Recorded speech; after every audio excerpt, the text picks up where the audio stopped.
I'm George Galloway, and I present Kali Mahorra on Al Mayadeen television.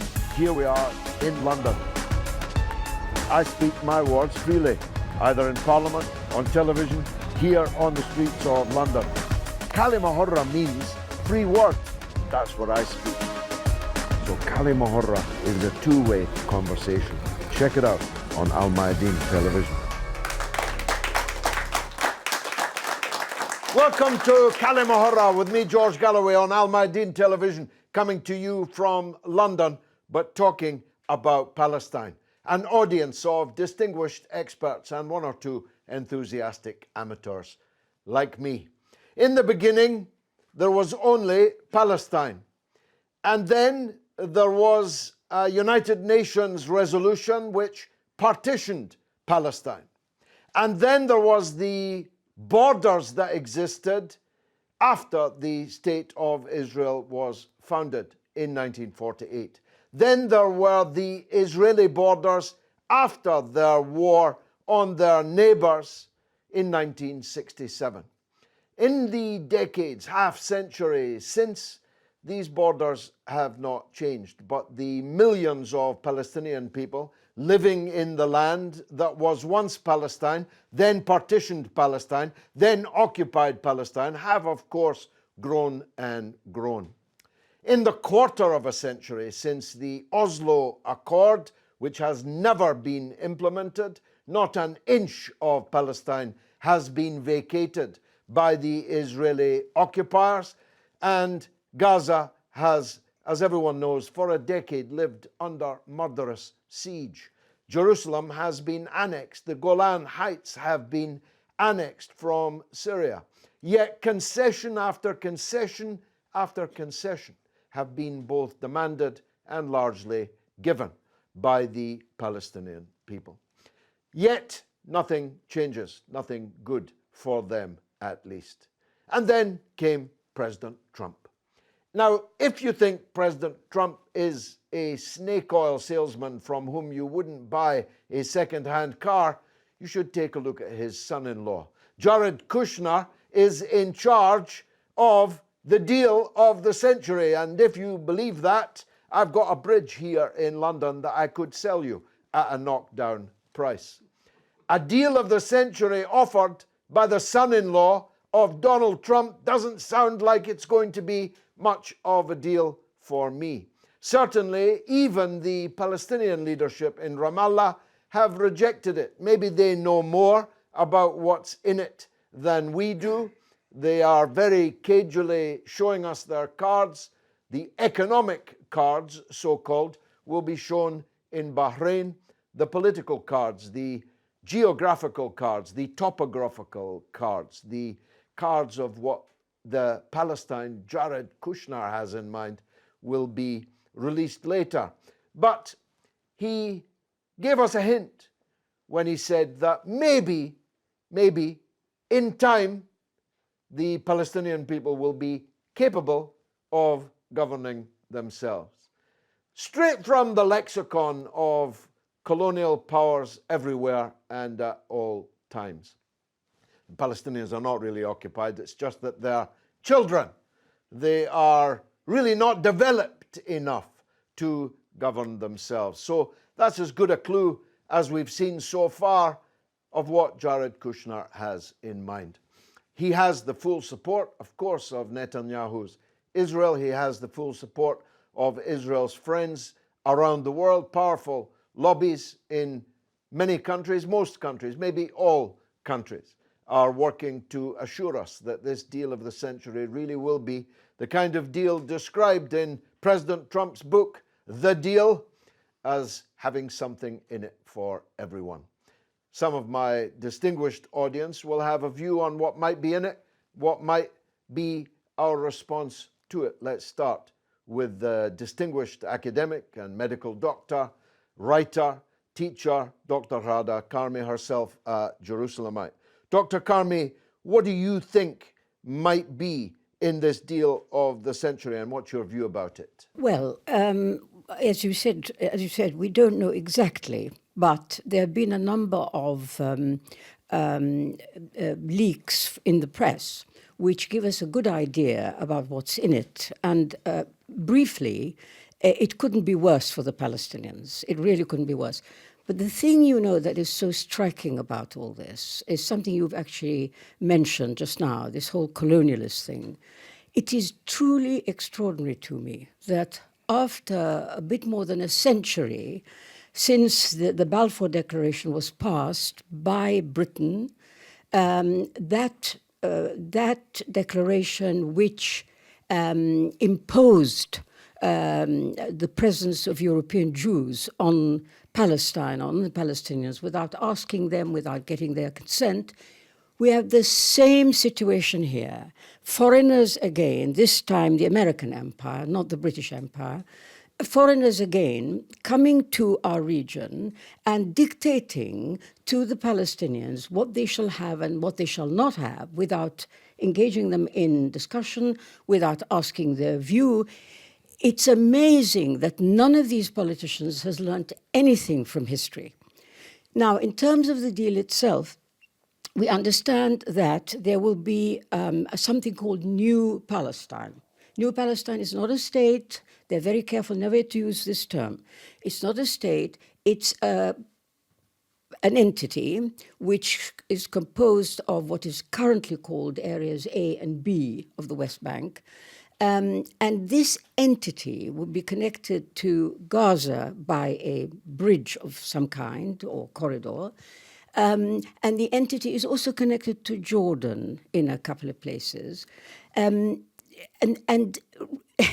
Israel keeps the rest. And we are told that one of the things that is not going to happen is the return of the refugees. That is cancelled by this Trump deal. And to sweeten the whole rotten deal, there is a financial package imagined to come out of the conference in Bahrain, which is due at the end of this month, where supposedly there will be a lot of money invested in this... Promised. Exactly, promised in this entity, in this deal, and supposedly the Palestinians are going to be very happy. They've lost land, they've lost the right of return, they've lost sovereignty, they've lost everything, but they're going to feel much better about it because there's going to be a lot of money for them. And again, you see the same flawed thinking that you can buy an indigenous population, you can mess them about, you can impose on them, you can steal their land, and you don't need to ask their permission, get their agreement, or even discuss it with them. Whose money will it be? Just to get that out of the way. Well, now that's a very good question. So far, we know that the Gulf states of Saudi Arabia and the United Arab Emirates are definitely coming to this conference.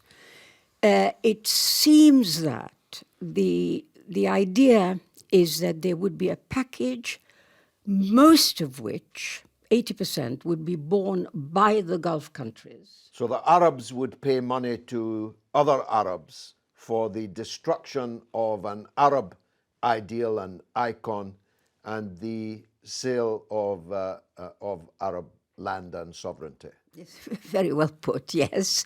Now, apparently 20% there'll be contributions from the United States, from the European Union, and a few entrepreneurs or investors. So as you said, this deal, not only is it rotten for Palestinians, but the money which is supposed to shut them up is money coming from other Arabs who are themselves more friendly with Israel than with them. Just one more question, if I may. The Palestinian leadership has refused to go to Bahrain, some other Arab countries also. But some Arab countries, including Jordan, to my surprise, are going.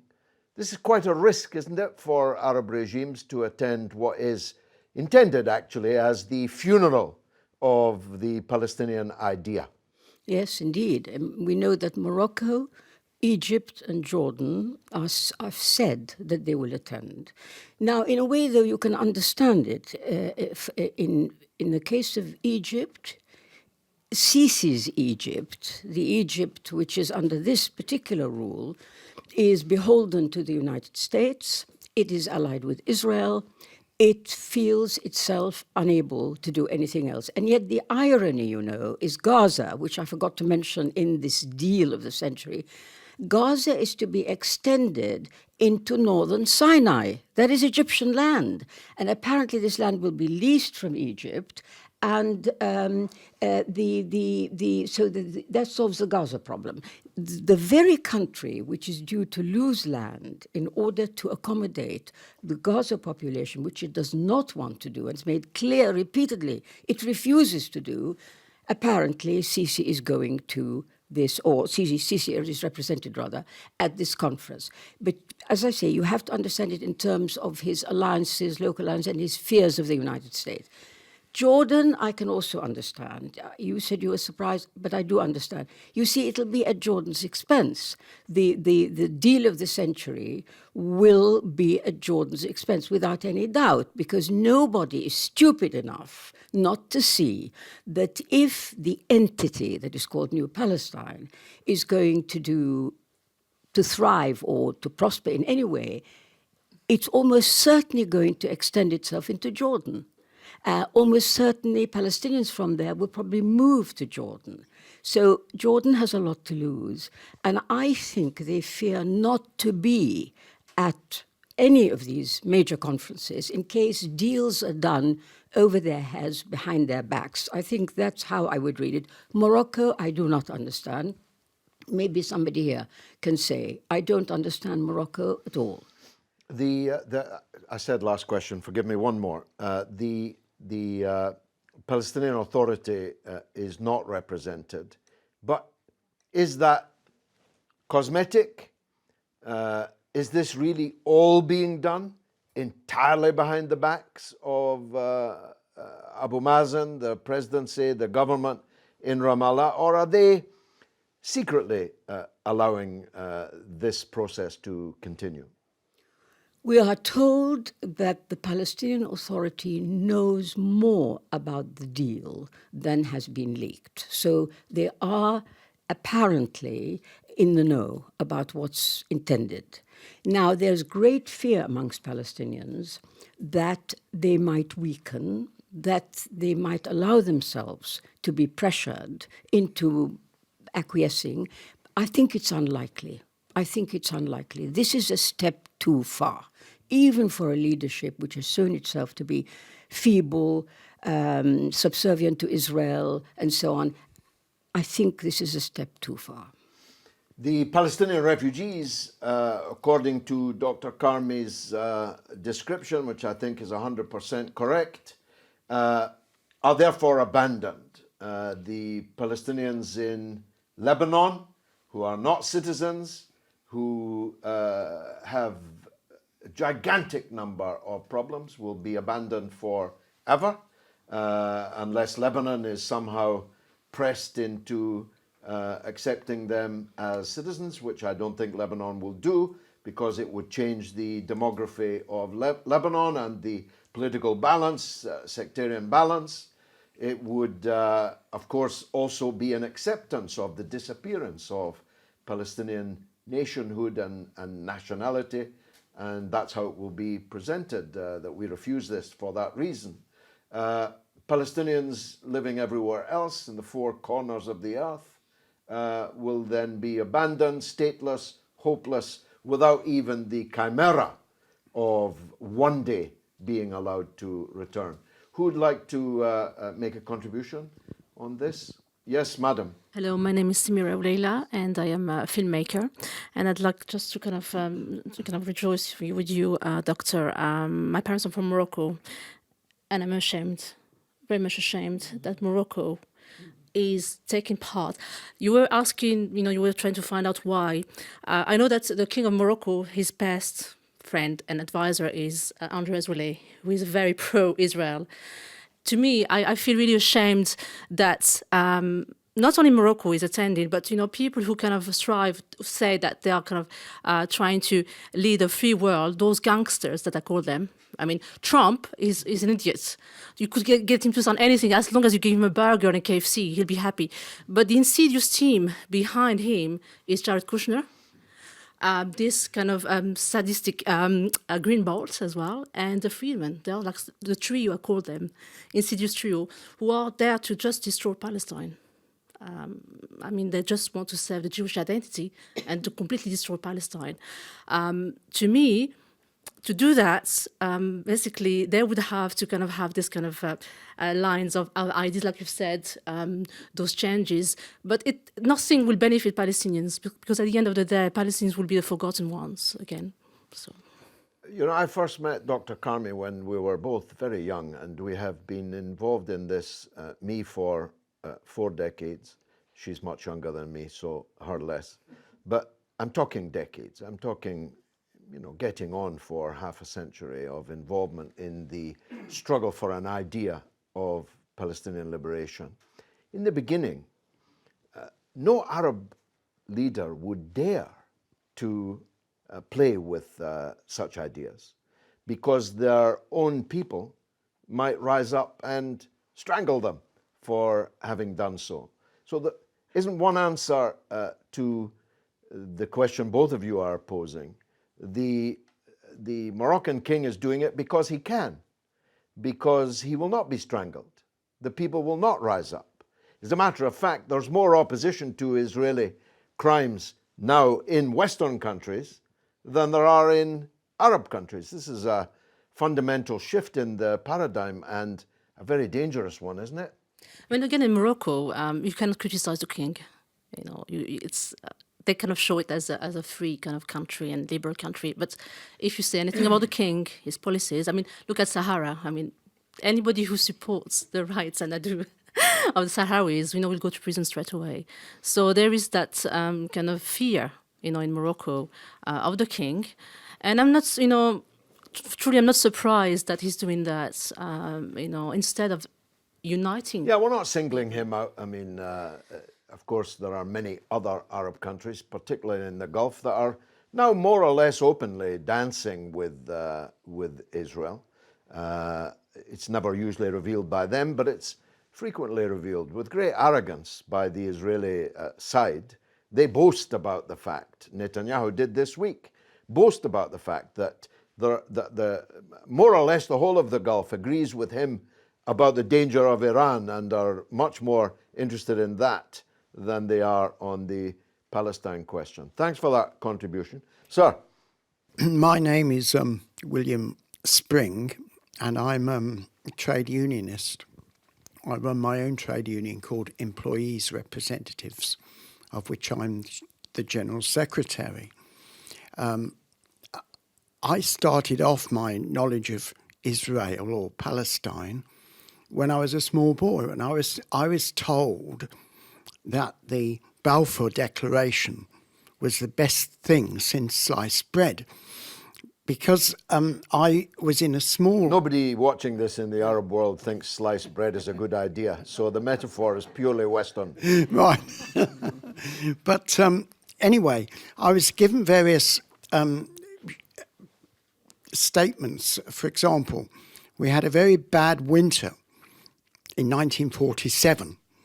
And the reason for that was God's judgment on England, because we had held back some boat that was going to Palestine. Oh, I haven't heard that one before. Yes. And I grew up in this, in a rather limited sect where our eschatology and exegesis of Holy Scripture was thoroughly mistaken. I only concluded this years later. Meanwhile, Israel had had these various wars. I only remember one, 1956. I know they had a war before, but I was only told about that one. But 56 I can remember very clearly. And Mr. Sir Anthony Eden, as he then became, assuring us that the British forces were going to Egypt to separate the combatants, when in fact a secret decision had been made. to join Israel in a war of aggression against the President Nasser. Palestinians. Yes. Now, my view about the current situation is this. I totally agree. All these criticisms of the deal of the century are no doubt justified and completely right. However, what we have to look at is there any way or any method to break this deadlock? I spent an afternoon commentating on Press TV on the shooting across the fence, the Gaza fence, where February last year, I think, 2018, where something like 60 Palestinians were killed by Israeli forces. Now, what I feel is the whole policy, the pro-Western policy, the policy of Blair and having wars all over the place, plus his alliance with Israel, plus the alliance with Israel and Saudi Arabia, is all completely defeated.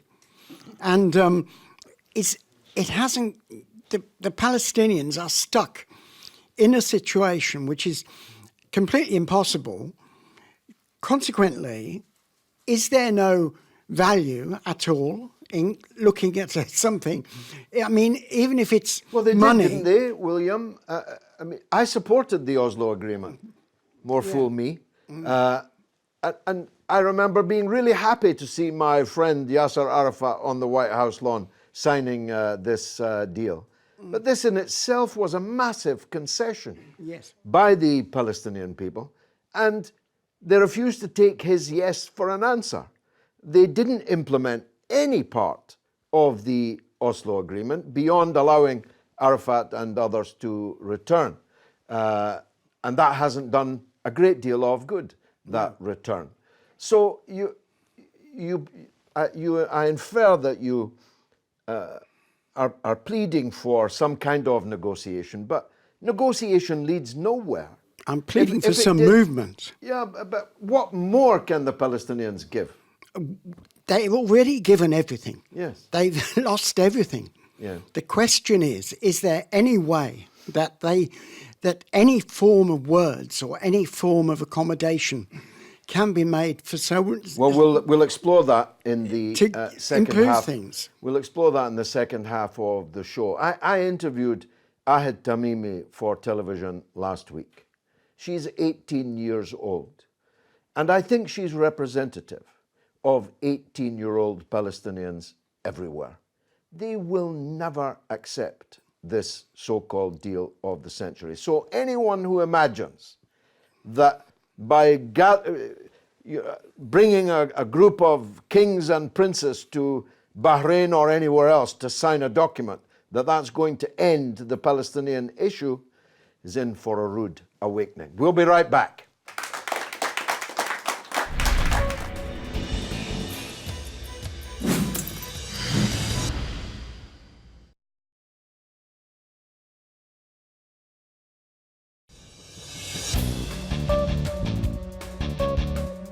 You're watching Kalima Hurra with me, George Galloway, for Al Mayadeen Television, coming to you from London, talking about Palestine. Earlier, we took the Kalima Hurra camera onto the streets of London to see what the people thought. Let's take a look.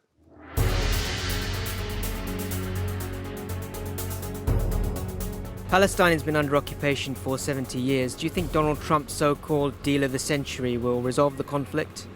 Well, to be honest, I don't think any deal Donald Trump does is going to resolve anything, because he tried to do a deal with North Korea. Look what happened there. No, I don't, realistically.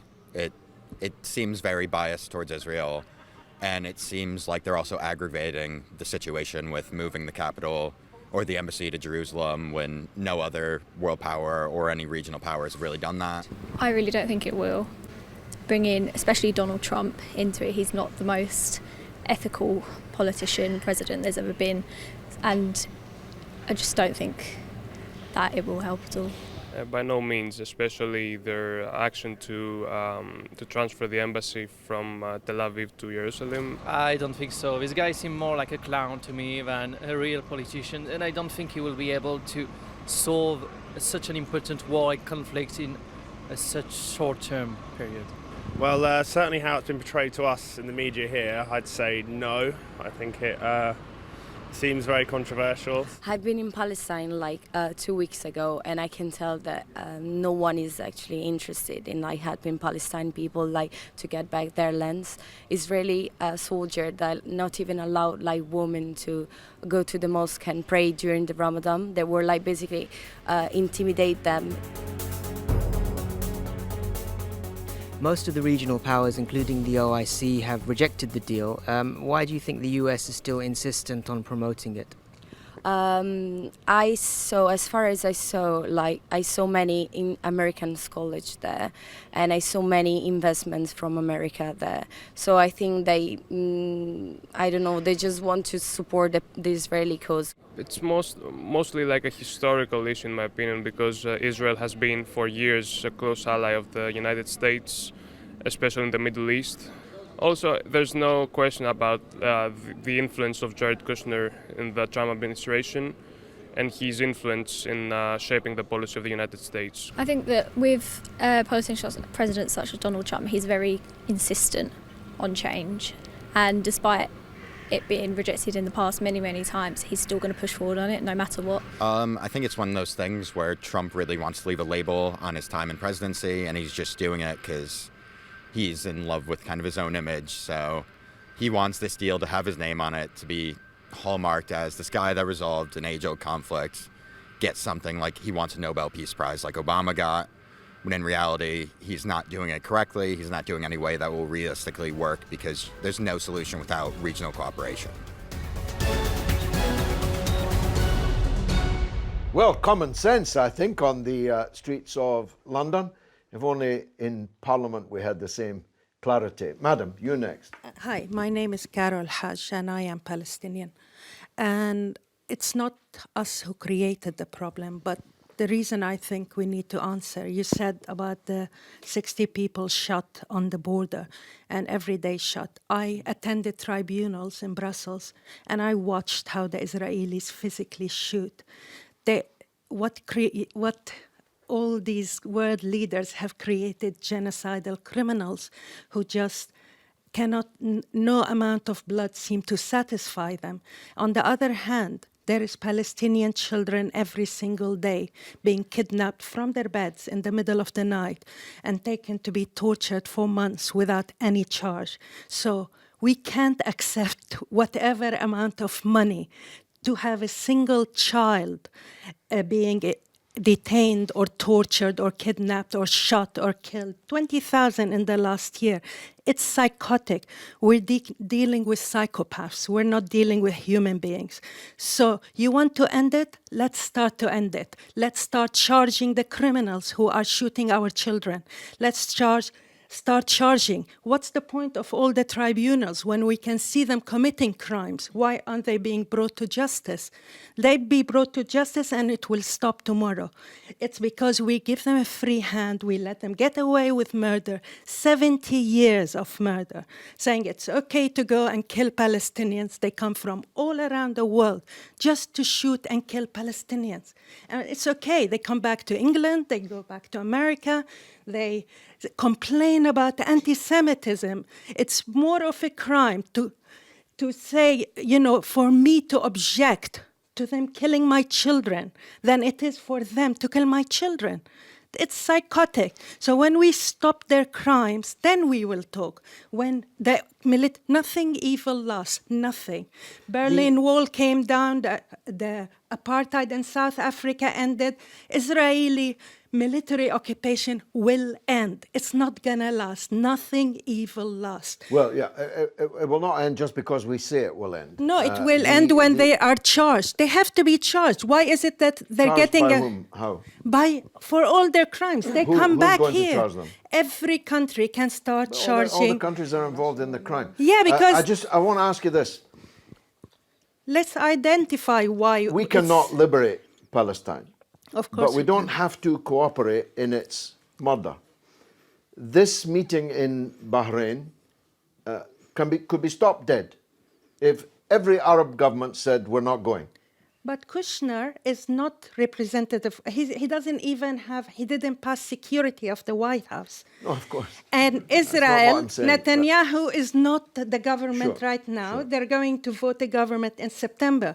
Sure. So he doesn't represent Israel. Kushner doesn't represent America. And never mind Abbas. So who exactly is sitting in that on that table? President Abbas is not going, but the lack of firm and clear opposition by the Arab states is the biggest hole in this. Of course. You cannot persuade the British to charge the Israelis with shooting Palestinian children. Why not? But, well, good luck in trying, but, No, but why I not? don't think you will be able to persuade them to do so. But the Arabs have a responsibility to ensure that their regimes are not present at the murder. Let's take this gentleman over here. Thank you very much for giving me this opportunity. My name is Ken Simianba. I'm a leader of Come Together People. We mainly work with trying to bring people together. So I'm listening about Palestine and Israel, and this conflict has been going on for many years. I lived in Oslo, by the way, when the Oslo Accord was being held or agreed upon. This problem, I believe strongly that if there will be change, as I represent Come Together People, change only comes when people actually sit down together. I know we can disagree and saying this guy is maybe fantasizing. People are shouting from each corner. We're all sitting in each corner shouting, maybe that's his problem, maybe his problem. But we really... Oh, may I interrupt you for a second? Yeah, sure, come along. They're not actually in each corner. Yeah. One of the guys has got his boot on the throat of the person on the I understand. ground. I They're not understand. actually shouting at each other from that corner. I do understand that. There's no equality in this picture. I do understand that very well. I also understand because I did actually work closely with the ANC. And I know how it is. This is why you can imagine what happened in South Africa. And they still stood up after their independence and had a resolution where they're trying to deal with conflict resolution. After their independence. After independence. That's brilliant. I think the world could agree with that. I think that these conflicts that has been going on needs not only the politicians, but needs all of us to sit together to actually agree on a certain agenda. Because I believe that certain people have more, feel that they have power on others, and therefore they can control others. So if Well, they do, don't they? It's not that they think they... Oh yeah, do. it's been happening. We all realize it's been happening for so many years. And I believe that the people who think they are very educated and they know about the problems, but they've never lived the problem. I'm sitting here, I've lived those kind of problems before. I understand that in the end, we all need to sit on the table or wherever we sit, but find a solution for each and every one of us. I know that problems like Israel and Palestine has been going on for so long, and so many people have been killed, which shouldn't be. Any kind of killing, any kind of for a child, a woman, or a man is wrong. We know that. But yet we still do it. Every one of us at some point have agendas, different agendas. And we all want other people to accept our agendas. And therefore we keep on doing this, doing it by ourselves without the support of people, though we claim that we have thousands of people following us. And therefore we lead them even to jump in the sea. If we say jump, they jump. But I think it's about time for the world to realize, all of us to realize, that it's a time that we actually had a talk, a voice which says, enough is enough. We've been going on for too long about these problems. Palestine, I've heard about Palestinians since Arafat, you mentioned Arafat, when they got the Peace Prize. But still, nothing has changed since he died. And we're still going on. I feel that Israelis, and I'm sure you agree that if they don't talk with Palestinians, none of this will ever change. Okay, let's take the gentleman at the front. Thank you. My name's Turan Basri. I'm not any expert. I'm a political activist, member of the Labour Party, but I take a keen interest in Israel. Listening to the various speakers, there's a couple of about three elements to this, so I want to try and frame this correctly. The first thing is asking the oppressed to sit at a table as equal partner to the oppressor is fantasy. That's not going to happen. But they've been oppressed since the very beginning of the Balfour Declaration and its implementation. And when you've got children incarcerated and shot with extreme regularity, asking the parents of them children to sit at the table and provide concessions to an oppressor, I just can't get my head around that. Yeah. I Which can't they did understand already that. in any case. Well, they've lost everything, George. But there's a few other things to this. I see this as deliberate manoeuvring. I think if Trump gets a deal out of this, all well and good, it'd be something to put on his CV. But I believe this is further demonstration of the Palestinians being pushed into a cul-de-sac. They're not going anywhere. And the warning signs are already there when you've got Israelis with a new nation-state law, annexing Jerusalem, looking at the settlements in the West Bank, saying that that's Israeli territory. They're going nowhere. So I honestly believe that this is set up to fail and that they will annex the West Bank. I think they will just say, look, we've tried everything, it's not working. I do despair with the point you make about the Arab nations, but I think there's a reason for that. I think since the war on terror that we had, Palestine was mentioned at that point by Blair as being crucial to easing Arab hostility. But we've got a state, Israel, built on racism. They have their March of Flags, Death to Arabs. So I don't think it's going to take a lot to change that mentality. And then we've got hostility to Arabs and Muslims over here. You've got a new Trump coming into possibly govern By the time this show goes out, he might be the Prime Minister. So don't expect any sympathy from the West. And I think all this is further demonstration of Western imperialism using Israel as a gatekeeper. And I really fear for the Palestinians. The only way out of this, I'm a one-statist. Many people may not accept that as an argument, but I think that's the only way out of this, is to have one state with equality for all. And well, I don't think you're going to get that. Yeah, I started out that way and then spent a long period supporting President Arafat's line. But now it seems to me that any discussion about a so-called Palestinian state inside the occupied territories is doomed doubly, because Israel will never accept any meaningful Palestinian state, and doomed also because it doesn't solve the biggest problem, which is the millions, now well over 12 million, Palestinians outside as refugees and exiles who have no stake in that solution, cannot return to their land. So I'd like to ask Dr. Karmi, if I may. I'll come back to you. The point, Doctor, isn't it, that it's really time to struggle for the only thing that actually is a solution, which is a binational state of Israel-Palestine from the river to the sea, with all the Palestinians with a right to do so, to be allowed to return to their homes. Yes, of course, of course. In the end, there is no solution to this problem in which the Palestinians do not regain their homeland. I mean, that to me is self-evident. Whatever else you devise, it's not going to last because it's not just.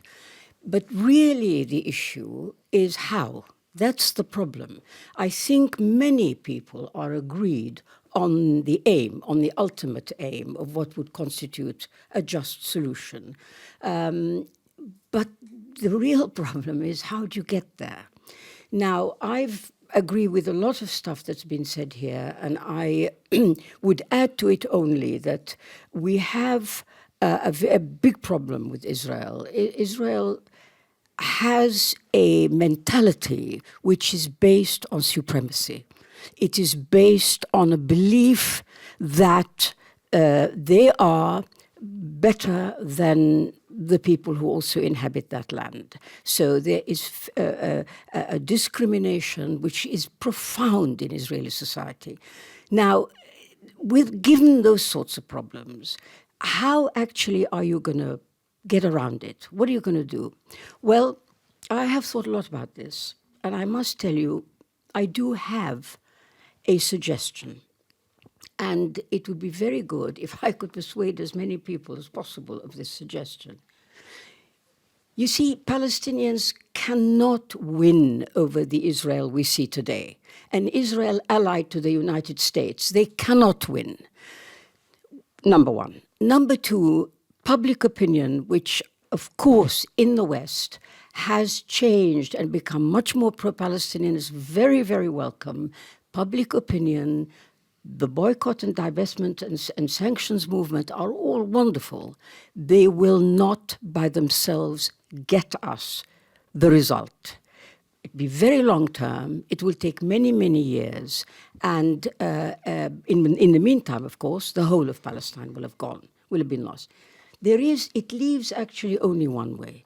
And that is for the people living under Israeli occupation, the Palestinians living under Israeli occupation, who have no rights, have no citizenship, to demand equal rights. Now, it seems self-evident to anybody in the West that equal rights is a natural request, demand by civil society, of course. In Israel, we know very well that that is not allowed. Currently, the Israeli state is governed by a government which gives about half the population citizenship and rights, and the other half of the population, that's the Palestinians, mostly Palestinians, no citizenship and no rights. So I say, why not start here? Why not leave aside, let's not talk now about 1 state, 2 states, 3 states, forget it. Let us talk about something very clear, very simple, and everybody would agree with. That is, if you, Israel, wish to stay in our territory, you wish to rule us and govern us, you must do it by giving us equal rights with all the other people you rule. If you don't want to do that, get out of our territory. Seems to me it's very simple, and it's the start of a road, a journey, which would ultimately lead to citizens, equal citizens of one state currently called Israel, but of course with equal representation in the parliament of that state, and we know very well what can follow from proper democratic representation. Well, look, you may very well be right. I merely opine we could have decided that 50 years ago and saved ourselves a lot of struggle. Gerry. My name's Gerry Downing. I'm from the Socialist Fight Organisation. We are for a single state. Let me say quite openly, we are for the destruction of the State of Israel. We do think that the State of Israel is unreformable. It's the latest law that's been passed, the Nationality Act, defined Israel as a state for Jews only. So the Palestinians in Israel are Untermensch. They're second-class citizens. There's something like 60 laws that discriminate against them, including a law that forbids them to marry the wrong kind of people. In the apartheid regime in South Africa, that was called miscegenation. That was called, you can't marry the wrong person, or that's against the law. So I think that it's a racist endeavour. It's a genocidal endeavour. It cannot be reformed. A single state of Palestine from the river to the sea, with equal rights for all ethnic minorities. I think that's the only way to go. The Zionist state of Israel has enormous international significance, for instance, in the Labour Party. The Labour Party now, that anti-Semitism witch hunt in the Labour Party is aimed, of course, at the mass base, Jeremy Corbyn's mass base. And I have to say, Jeremy Corbyn is very weak in fighting that. And the reason it's aimed at Jeremy Corbyn's mass base, of course, that every leftist in the whole planet supports the Palestinians, apart from one group that shall be nameless in this country whose leader, I'm afraid to say, is an Irishman. But there you go. Every other leftist of any type at all. So if you're to be expelled from the Labour Party for support for Palestine and criticising Israel, you have cut the feet from under the vanguard of the working class in Britain. You have destroyed the working class in Britain. If you allow that to, it will have to be tackled and it will have to be defeated. And Jeremy Corbyn will cut his own legs off unless he proceeds, unless he stands up to the Board of Deputies of British Jews, in our opinion.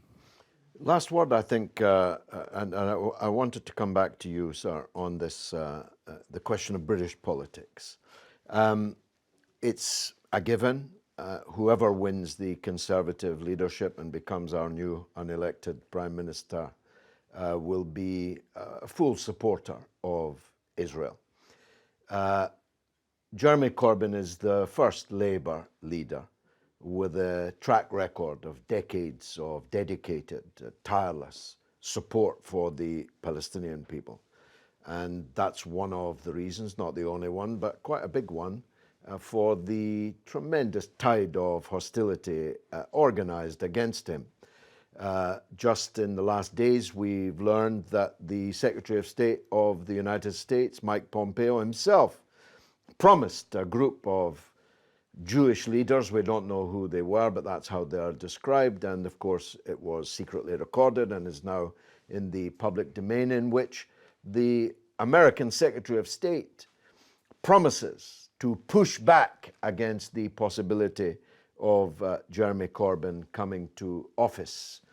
So Corbyn doesn't just have to defeat the Conservatives in Britain, he has to defeat much bigger and more powerful foes if he's to come to power. Gerry thinks he's been weak on it.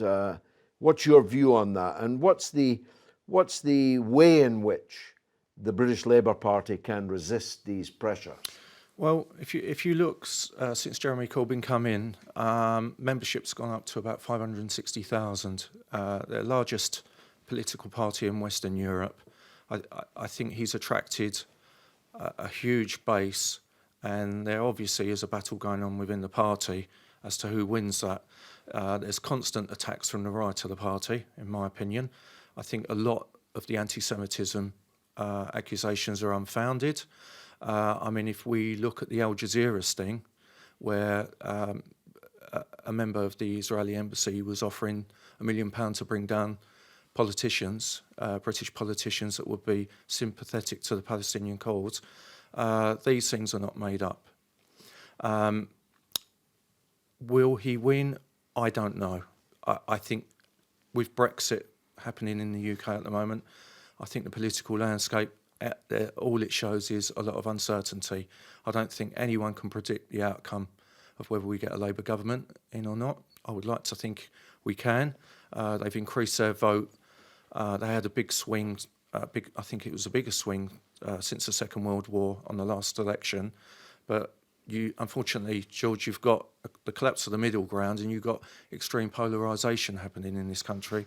Now, whether that we might see a Conservative government with a Brexit party propping them up, I don't know. I don't think anyone can predict that. But one thing I wanted to make a point on, George, is that you asked about the Arab countries and why they seem to be very sympathetic to the Israeli cause.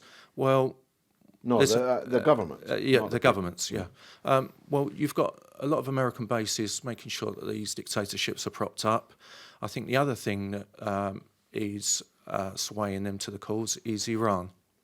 I think there is a war on the horizon if we're not careful, and I think a lot of these Arab countries, being Sunni Muslim, are allying themselves with America against Iran. That's Although how I most see it. of the Palestinians are Sunni Muslims, it doesn't seem that. No, that I religious don't. impulse Yeah, I doesn't don't. seem to, Well, I'm Muslim myself. impact on that. I'm Muslim myself, so I don't want to play on a sectarian basis. But whether we like it or not, we've got governments here or royal families, if you want to use that term, that are using a sectarian card, and I think that's what's happening personally.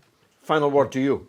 Thank 2 you. minutes. My name is Asad Zubair. I just want to make a comment about the Irani and Saudi conflict, we can say. I don't think it's a Sunni-Shia conflict. It's a Arab-Persian conflict, which has been going on for a very, very long time. And, you know, we had Ferdowsi having poems about this wars, about the Arabs and the Persians hundreds of years ago. And I think it's just a continuation of that. And people misconcept it by calling it Sunni-Shia thing.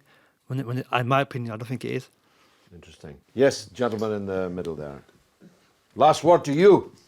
Yusuf Ali. I'm an interested amateur. Basically, my point is very simple. If the EU are helping to fund this, I think we need to put pressure on the EU to say don't fund it, because obviously the power is where the money is. We need to hurry up because we'll be out the EU by the time this is shown. We need to all write to the EU. Well, look, equality and the right of return seem to me to be the ironclad principles. They may not prevail soon. I've given up hope they'll prevail in my lifetime, maybe in my children's lifetime. They may never prevail, but that doesn't mean that they should not be striven for. You can't guarantee when you enter a fight that you will win it, but you can guarantee if you don't fight, you will lose it. I've been George Galloway. This has been Kali Mahorra on Al Mayadeen Television. Thank you for watching.